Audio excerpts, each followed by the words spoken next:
Well, we're a K-12 school, and our focus is science and engineering. We are starting our engineering program next year for elementary, so we're really excited about that because it'll be 30 minutes of engineering every day with Legos and robotics. Our T-STEM program in high school is one of the first in the state of Texas. We're one of the first charters in the state of Texas to have a T-STEM program, and we are extremely excited about that. We're building our robotics program, our science program, and our engineering program. We also have a very unique college readiness program. We have a college dean that meets with all of our families for college planning. Here is a wall of all of last year's graduates showing where they went. We have a 100% graduation rate, and we're definitely promoting our students going to universities all over the world. Right now we are trying to get all of our students into the top tier. You can see the students as they get accepted, and we kind of highlighted what university they were going to be attending and that they are attending. We also track our students once they've graduated. We follow them throughout their years in college until they graduate, because we want to continue their professional growth and see what kind of graduate schools or professional schools they go to. Here you see some of the pennants. As our students get accepted into universities, we start putting them up, or applying to the universities, we start putting them up. We've had over 47 universities come in and come to recruit our students here. They come in and we have them here at the school. We want the admissions officers to come in. 2 weeks ago, we had a local private university come in and accept 40 out of 40 students into their university and give them an application, give them an acceptance packet, and also a scholarship. So we were extremely excited about that, and to continue our relationships with universities, since it's one of our top focuses as a college prep school. We are the Somerset Sharks. So we went and found the smallest shark there is, which is a cookie cutter shark, up to the largest shark there is, which is a whale shark. And so this is where this was born. Okay, so do you mind standing here? And then I'll come up to you, and then if you want to speak. So what are we looking at? This is our accelerated reader wall. It's leveled by the size of shark, and it's also leveled by students' reading ability. Every student in our school is here. Our students have goals that they have to reach to be able to move from one smaller shark to a bigger shark or a higher reading level.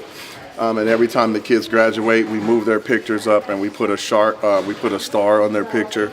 And so as you notice, kids will have 2, 3, 4 stars. This means that they've graduated that many times. Our students love it. They're highly motivated. Parents love it. It makes our school go. This is the oomph behind our building right here. This is the magic that makes everything happen. Our kids love this accelerated reader program. They all have goals, and this kind of helps them monitor and track where they are.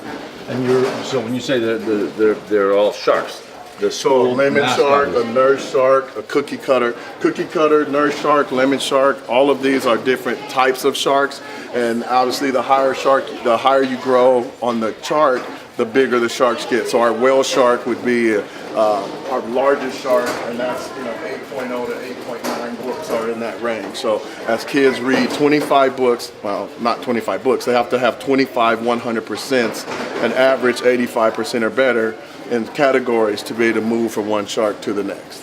And your mascot is a shark.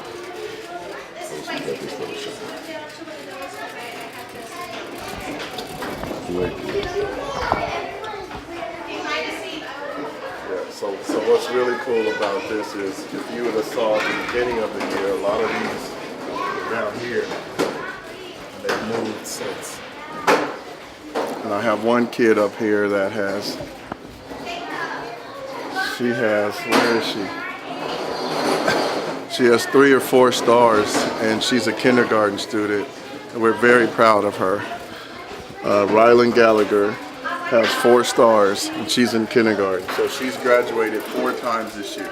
So 25 books, 2,500% starting at a first grade level. She's done that and averaged 85%. 25 second grade books averaging 85%. 25 third grade books averaging 90% now. And now she's reading 4th grade books as a kindergarten student. And we're just so proud of her. She's so motivated and so excited. So it's really cool. Hey, Carson. This is our data wall. We have a reading side and a math side. This is something that we use to track and monitor our students' growth to make sure that what we're doing in the classroom is being effective. We have quarterly benchmarks, and obviously after each benchmark we want to see student growth. So we have a baseline where we color code the students, and then after every time we take that assessment, we can see student growth and see what they're doing and how they're moving, who's not, and we can have those conversations as to why students are moving and why they're not. This is fresh data. We just took the test last week, so students have been moved, and as an administrator, it's great to see that a bulk of our kids are meeting or exceeding, a few still approaching, and very few left in the emergent category. So our goal now is to figure out why these kids are still in emergent, what we're doing with them, and what we need to do to get them to approaching or meets before the end of the school year. But before every assessment, the teachers bring their classes here, and the kids look at where they are, and they set goals of where they want to be. So this is a very interactive wall for us. It's not just something for the community to see, but the kids come by and look for their initials because it's meaningful to them. They all want to be in that meets and exceeds, and if they're not, then they do what they need to do to get there. So we're very proud of this wall. It means a lot. We're a very data-driven school, and this helps us stay on top of our data. And it's very, we don't hide anything, very transparent. So the parents come in and they can see as a school how we're performing, and here's our latest data. So you want to know about the partnership that we have? Okay. We actually have a partnership with United Healthcare right now, and it's called Power Kids Unite, and it's for grades 3 through 5. They come in every other Friday and teach health and nutrition lessons to our kiddos. So with that partnership, we have another partnership with Provident Community Gardens, where we're actually planting our own veggies and fruits in hopes to have a farmer's market at the end of the year. So this is our community garden. We've got, I think, about, right now, not all of our kiddos have planted. So this Friday, the rest of the bins will be full. Our art teacher came out and they've let us actually create our own artwork on the boxes. So it's been pretty exciting. It's here, so we've been blessed. So you tell me, and I'll just.